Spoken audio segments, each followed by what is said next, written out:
Madame Karam Mohamed Kaldia, je suis artisane d'art. Je vis à Tlemcen. Je suis d'origine kabyle, je vivais à Alger. Mon mari étant tlemcenien, je suis installée ici à Tlemcen.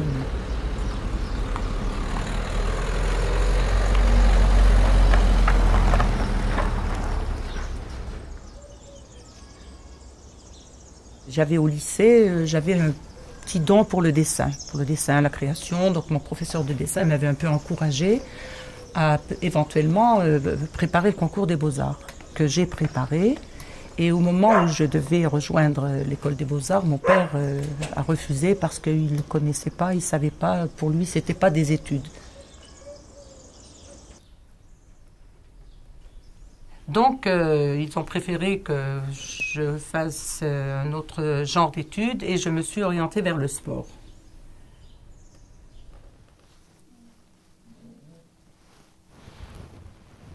Et j'ai donc commencé en France et je suis rentrée ensuite en Algérie pour continuer mes études de sport à Alger. Et en même temps, comme j'étais basketteuse, j'ai participé à la première ou deuxième peut-être équipe nationale féminine de basket. J'ai fait toute une carrière de sportive. Ensuite, j'ai arrêté cette carrière pour revenir à ma première préférence qui était artistique. Je suis arrivée au poupées.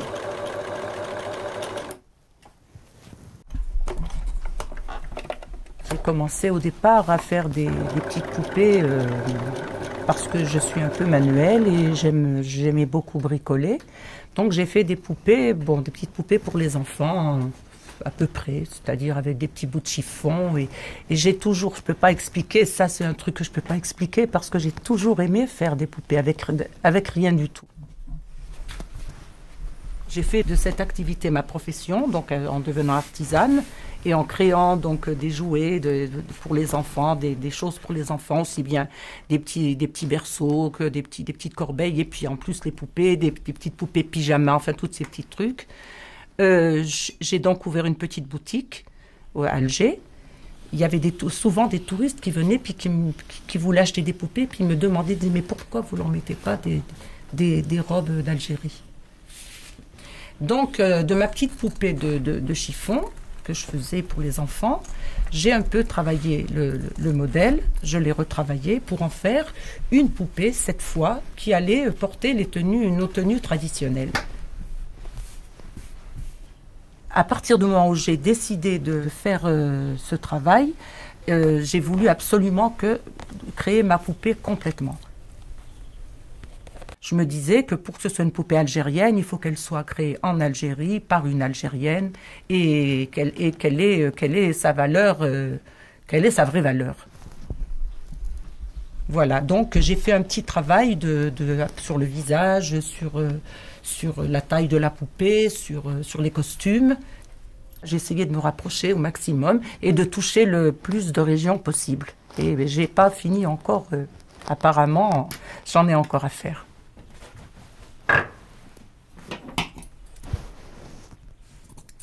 Au départ, c'est la poupée de chiffon pour jouer. Après, ça devient un support. Voilà, c'est quand même un espèce de petit personnage, mais qui va porter une tenue et qui va représenter une région. Je pense que oui, effectivement, le fait d'avoir passé mon enfance en France, ça m'a peut-être plus porté encore vers les régions d'Algérie. Mon petit dessin. Et maintenant, je vais peindre.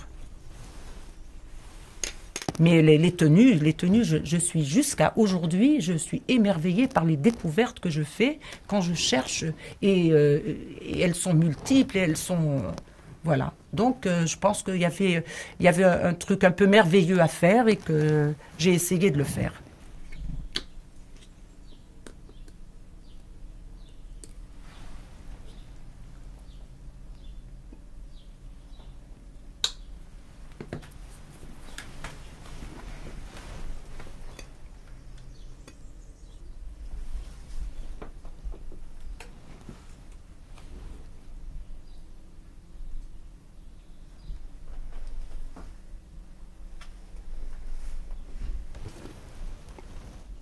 Au début, quand j'ai commencé à faire des poupées toutes simples et que j'ai ma petite boutique, donc j'avais des fois, c'était quand même quand j'en fais une petite série, c'est un travail un peu fastidieux.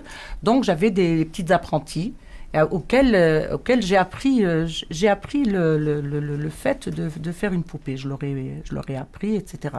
Ensuite, c'était quand je faisais les petites poupées de chiffon. Ensuite, lorsque j'ai fait les poupées avec les tenues traditionnelles, j'ai aussi, lorsque le travail est long et qu'il y en a beaucoup j'ai travaillé pendant un temps aussi avec des petites couturières et surtout à l'extérieur avec des femmes qui avaient la technique, par exemple, de la broderie d'un caraco, de la broderie du caraco tlemcenien, du caraco algérois, de la robe constantinoise. Voilà. Quand j'ai besoin d'avoir la broderie authentique, honnêtement, moi, je ne sais pas la faire.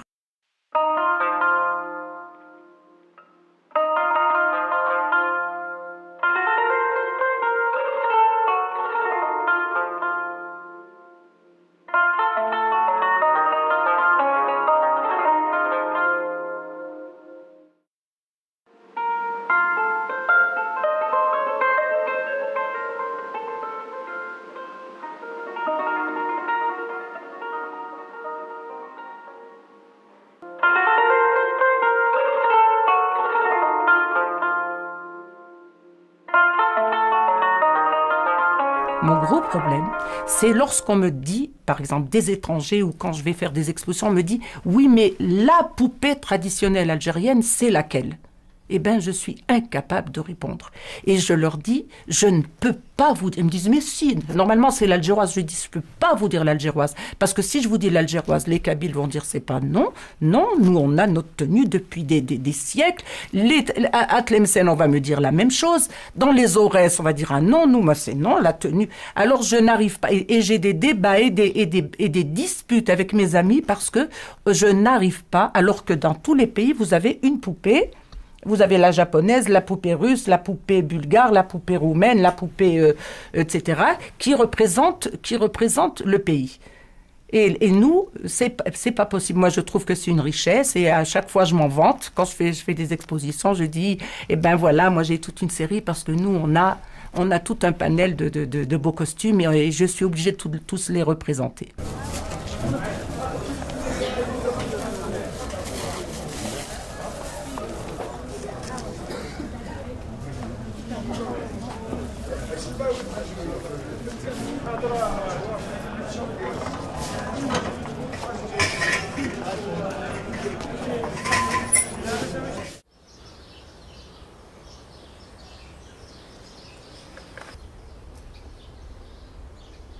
Ça me fait, ce sont des moudjahidettes, il me semble.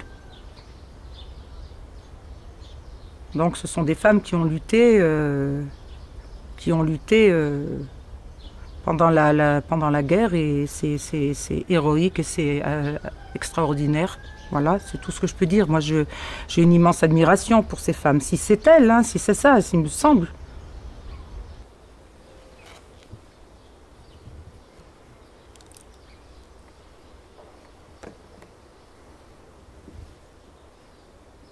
Pour moi, le 5 juillet 62 représente énormément de choses et de belles choses, puisqu'à l'époque, nous étions encore en France et on a fêté le 5 juillet, le jour de l'indépendance, entre Algériens qui, tout d'un coup, se sentaient être des citoyens comme les autres.